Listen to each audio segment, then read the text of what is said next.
জাবজুব মজলীয়া বিদ্যালয়ত অৰ্থাৎ আজি 12/6/2024 তাৰিখ শুক্ৰবাৰে এখন অতি গুৰুত্বপূৰ্ণ সাধাৰণ সভা অনুষ্ঠিত হয়। এই অঞ্চলৰ বিভিন্ন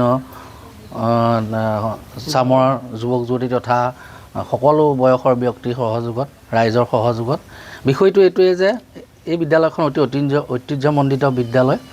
1937 চনতে প্ৰতিষ্ঠা হোৱা বিদ্যালয় প্ৰায় 70 বৰ্ষ গৌৰৱিব হৈছে। এই বিদ্যালয়খনৰ ঐতিহ্যই এই অঞ্চলটো সদায় গৌৰৱান্বিত কৰি ৰাখিছে। কিন্তু পৰিতাপৰ কথা যে বিদ্যালয়খনত ছাত্ৰ ছাত্ৰীৰ সংখ্যা দ্ৰুতগতিত হ্ৰাস পাইছে আৰু কি কাৰণে হ্ৰাস পাইছে সেইখিনি কথা আজি সভাত অৱগত কৰা হৈছে। বিশেষকৈ অভিভাৱকসকলে ইয়াৰ পৰা ছাত্ৰ ছাত্ৰীসকলক লৈ গৈছে। বিশেষকৈ আমাৰ বিদ্যালয়ত আজি 2 বছৰ ধৰি বিজ্ঞান, গণিত আৰু হিন্দী বিষয়ৰ শিক্ষক নাই। গতিকে এখন MV স্কুলত যদি বিজ্ঞান, গণিত, হিন্দী বিষয়ৰ শিক্ষক নাথাকে আৰু আমি মাত্ৰ 2জন শিক্ষক আছোঁ, গতিকে তেওঁলোকৰ সন্তানসকলৰ ভৱিষ্যতৰ কথা চিন্তা কৰি অন্য ব্যক্তিগত বিদ্যালয় বা অন্য ওচৰৰ বিদ্যালয়লৈ লৈ গৈছে। সেই গোটেইখিনি কথা আমি সন্মানীয় আমাৰ জিলা DO ছাৰক আমি অৱগত কৰিছিলোঁ। আমাৰ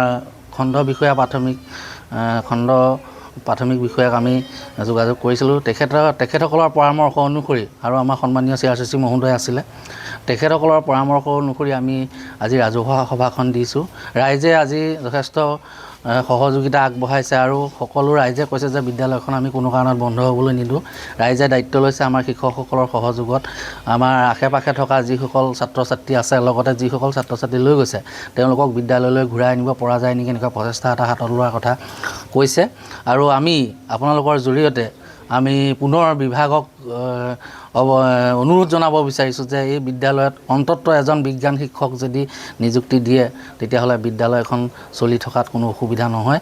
লগতে এই অঞ্চলৰ ৰাইজৰ প্ৰতি আমি কাতৰ অনুৰোধ জনাইছোঁ যে আপোনালোকে আহক, আমাৰ বিদ্যালয়ত আপোনালোকৰ ছাত্ৰ ছাত্ৰীক নামভৰ্তি কৰাওক। আমি আছোঁ, অন্ততঃ 5ম শ্ৰেণীলৈকে হ'লেও আমি 2জন যেতিয়া চলাই যাব পাৰিম। পৰৱৰ্তী পৰ্যায়ত আমি বিভাগৰ লগত যোগাযোগ কৰি আমি যিকোনো প্ৰকাৰে এজন বিজ্ঞান শিক্ষক ইয়ালৈ আনিবলৈ প্ৰচেষ্টা হাতত ল'ম।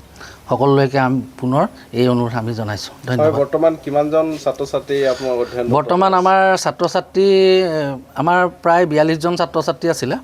কমি এই শিক্ষাবৰ্ষ আৰম্ভণিতে প্ৰায় সৰহসংখ্যক ষ্টুডেণ্ট গুচি গৈছিলে। শেষত 5জন ছাত্ৰ ছাত্ৰী আছিলে। সেই 5জন ছাত্ৰ ছাত্ৰী অন্য ছাত্ৰ ছাত্ৰী নহা দেখি আৰু অন্য কিবা বিভিন্ন কাৰণত তেওঁলোককো অন্য বিদ্যালয়লৈ লৈ গুচি গ'ল। 12/6/2024 চনৰ আজি শুক্ৰবাৰে আমাৰ জাবজুব মজলীয়া বিদ্যালয়ত এখনি ৰাজহুৱা সভা পতা হয় আৰু সভাত সভাপতিত্ব কৰে শ্ৰীযুত ভূমিধৰ বৰাদেৱে। বিষয়টো হ'ল জাবজুব মজলীয়া বিদ্যালয়ত আজি 5 বছৰমানৰ পৰা ধৰি ছাত্ৰ ছাত্ৰীৰ সংখ্যা কমি যোৱা আৰু শিক্ষকৰ অভাৱ। বিজ্ঞান আৰু হিন্দী, অংক